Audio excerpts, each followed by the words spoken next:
Hi viewers, I'm Madhavi Reddy, I'm certified financial planner. So ఈ రోజు మన topic real estate అండి. So చాలా అంటే ఇట్స్ వెరీ ఇంట్రెస్టింగ్ టాపిక్ అందరికీ, ఎందుకంటే రియల్ ఎస్టేట్ గోల్డ్ అనేది most favourite investment options for every one. అంటే ఫర్ డెకేడ్స్ నుంచి, ఫర్ జనరేషన్స్ నుంచి ఇది నడుస్తుందండి. ఎందుకంత ఇంట్రెస్ట్ మనం చూపిస్తాము గోల్డ్ కొనడానికి, రియల్ ఎస్టేట్లో ఏదైనా పెట్టడానికి? ఎందుకంటే ఫస్ట్ ఆఫ్ ఈజ్ వెరీ లుక్రేటివ్గా ఉంటుందండి, చాలా అట్రాక్టివ్గా అనిపిస్తుంది. అండ్ ఏంటంటే లైక్ అందులో మనకి అంటే అసెట్ వాల్యూ తగ్గినా సరే మనకేంటంటే యూసేజ్ వాల్యూ కనిపిస్తుంది. అంటే మనము దాన్ని ఇంకొక రకంగా వాడుకోవచ్చు. అంటే మీరు ఒక ప్లాట్ కొన్నారు, దాని వాల్యూ తగ్గింది, ఫ్లాట్ కొన్నారు, వాల్యూ తగ్గింది, but you don't feel that much pain.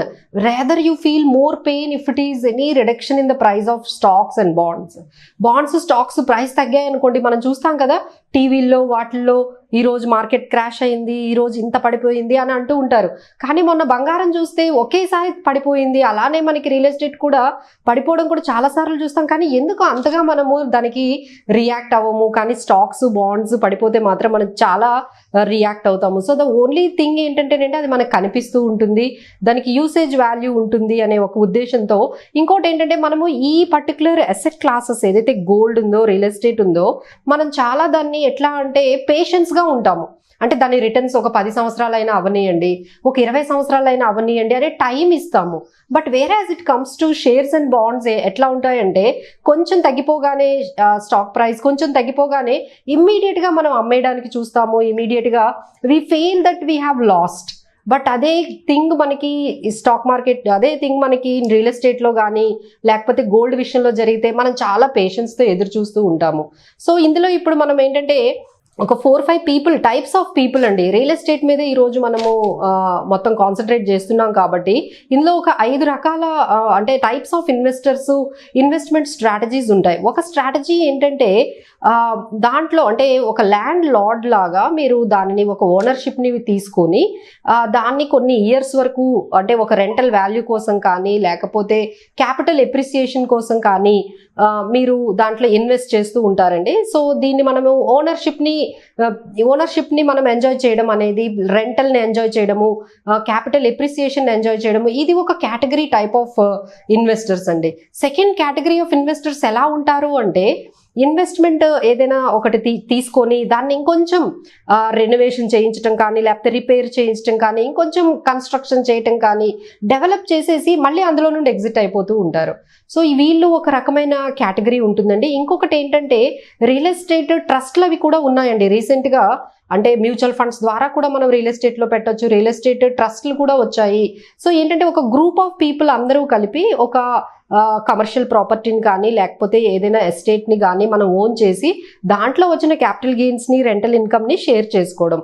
So దీన్నే మనం రియల్ ఎస్టేట్ ట్రస్ట్ అని అంటూ ఉంటాం. So these are all these type of investors మనం ఈ రియల్ ఎస్టేట్లో చూస్తూ ఉంటాము. కాకపోతే ఇందులో నేను కామన్ మిస్టేక్స్ ఏం చేస్తూ ఉంటారు అనేది అడ్రస్ చేస్తానండి. అందరికీ తెలుసు దీనివల్ల చాలా ఉపయోగాలు ఉన్నాయి రియల్ ఎస్టేట్లో పెట్టడం వల్ల అనేది. దీంట్లో ఉన్న మిస్టేక్స్ ఏంటంటే, ఫస్ట్ థింగ్ అంటే నేను రీసెంట్గా ఒక ఇన్వెస్టర్ని మీట్ అయ్యానండి. Like he's my client. So ఆయన ఏం చేశాడంటే ఒక పర్సనల్ లోన్ తీసుకొని వాళ్ళ ఇంట్లో ఫోర్స్ చేస్తున్నారని, వాళ్ళ ఇంట్లో ఏదో ఒక ప్లాట్ తీసుకోమని ప్రెజర్ పెడుతున్నారని ఆయన 2-3 ప్లాట్స్ తీసుకున్నారండి, మేబీ ఒక 10 lakhsకి అట్లా. సో పర్సనల్ లోన్ ఆయన దాదాపుగా 12-14% రిటర్న్ అంటే ఇంట్రెస్ట్ పే చేసి ఆ అమౌంట్ని ఈ ప్లాట్లలో పెట్టారు. ఇది నిజంగా కరెక్టేనా? ఇది చాలా మంది చేస్తూ ఉండొచ్చండి. చాలా మంది ఈ మధ్య నేను గమనిస్తున్నాను, మా క్లయింట్స్తో నేను మాట్లాడుతూ ఉంటాను కదా, ఇది ఒక పర్సనల్ లోన్ తీసుకోవడము, దాన్ని ఒక ప్లాట్లో కొనడం, లేకపోతే మీ దగ్గర కొన్ని డబ్బులు ఉంటే ఇంకొంచెం ఒక లోన్ తీసుకొని ఆ మిగతా డబ్బులు వేసి ప్లాట్లు కొనడం, ఇది నిజమే, ఇది కరెక్టేనా అంటే first you have to answer this question అండి. రేట్ ఆఫ్ రిటర్న్ ఇంట్రెస్ట్ మీరు అక్కడ ఎంత పే చేస్తున్నారు? అక్కడ మీరు 12%, 14% పే చేస్తున్నారు. ఇక్కడ నిజంగా మీకు పర్ యానం అంత పెరుగుతుందా అండి? రియల్ ఎస్టేట్లో అనేది రిటర్న్స్ ఎవరు క్యాలిక్యులేట్ చేసుకోవడం లేదండి. That is the biggest thing. Second one ఏంటంటే, ఇందులో మనకి లిక్విడిటీ అనేది ఉండదు. మీరు ఎప్పుడైనా ఎమర్జెన్సీస్ వచ్చినప్పుడు అది మీరు అమ్మగలరా అండి? Can you sell it even for 1 week, 1 month, 2 months? అసలు మీకు బయ్యర్ ఉంటారా అండి ఆ టైంకి?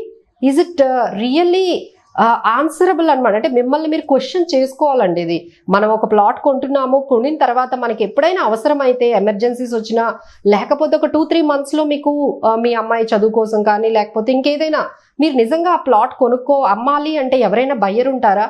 మీకు ఏదైతే మార్కెట్ ప్రైస్ చెప్తున్నారో ఆ ప్రైస్కి ఇప్పుడు మీరు అమ్మాలి అనుకుంటే ఎవరైనా ఉంటున్నారా అనే క్వశ్చన్ చాలా రియలైజ్ మీరు చేసుకోవాలండి. ఎందుకంటే రియల్ ఎస్టేట్లో లిక్విడిటీ అనేది ఉండదండి. అంటే అందులో మనీ అనేది బ్లాక్ అయిపోవడమే. మనకు కావాలి అంటే మీరు తీసుకునే అవకాశం కూడా లేదు. ఇది ఇంకొకసారి గమనించాలి. సెకండ్ థింగ్ ఏంటంటే ఒక ఫ్లాట్ కొన్నా లేకపోతే ఒక ఇల్లు కొన్నా మనం ఏం చేస్తామంటే ఓన్లీ ఆ కాస్ట్ వరకే లెక్క పెట్టుకుంటాం. అంటే అది 70 లక్షలు అయింది, 60 లక్షలు అయిందని మనం అనుకుంటాం.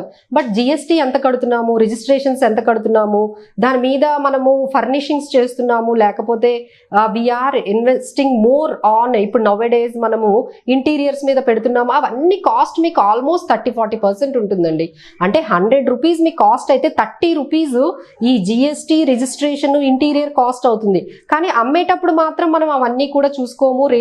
రిటర్న్స్ ఎంత వచ్చాయి అంటే కూడా మనం ఇవన్నీ calculate చేసుకోమండి.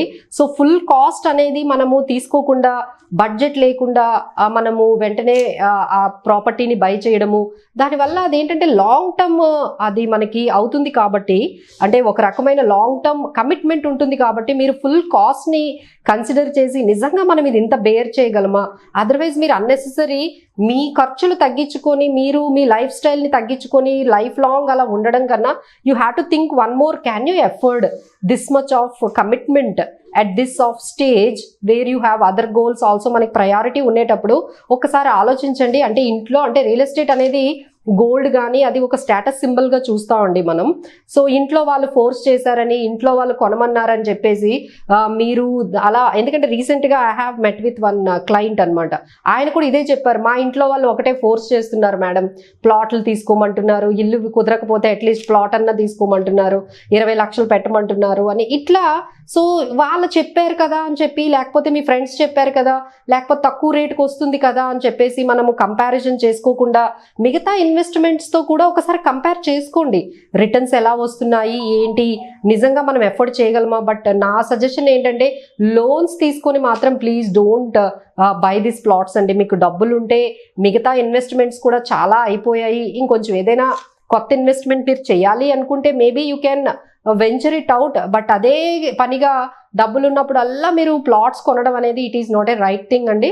So you can diversify apart from real ఎస్టేట్తో పాటు మీరు కొంత మ్యూచువల్ ఫండ్స్లో, కొంత స్టాక్స్లో ఇలా మీకు అంటే ఎవరైతే రియల్ ఎస్టేట్లో పెడుతున్నారో డెఫినెట్గా వాళ్ళు రిస్క్ టేకింగ్ ఎబిలిటీ ఎక్కువ ఉందనే కదా మీనింగ్. సో మీకు రిస్క్ టేకింగ్ ఎబిలిటీ ఉంది, కెపాసిటీ ఉందంటే మాత్రం you can see some other options అండి along with real estate. So these are all impulsive buying లేకుండా కంపారిటివ్గా కొంచెం టైం తీసుకోండి. ఏదో కంగారుగా ఎవరో ఏదో చెప్పారని అది చాలా మంచి ప్రైస్ అని చెప్పేసి మీరు ఇమీడియట్గా డెసిషన్స్ తీసుకోవద్దు. So be very careful. This is very long term commit. అది మీకు అమ్మేయాలి బయటకు వచ్చేయాలన్నా కూడా కుదరదండి. దట్ ఈజ్ ఇంపాక్ట్ అనేది మీకు లాంగ్ టర్మ్గా కనిపిస్తుంది, మిగతా గోల్స్ మీద, మీ లైఫ్ స్టైల్ మీద కనిపిస్తుంది. సో ప్లాట్స్, ఫ్లాట్స్ ఇవి కొనుక్కునే వాళ్ళు మాత్రం చాలాసార్లు ఆలోచించాల్సి ఉంటుందండి. Thank you so much.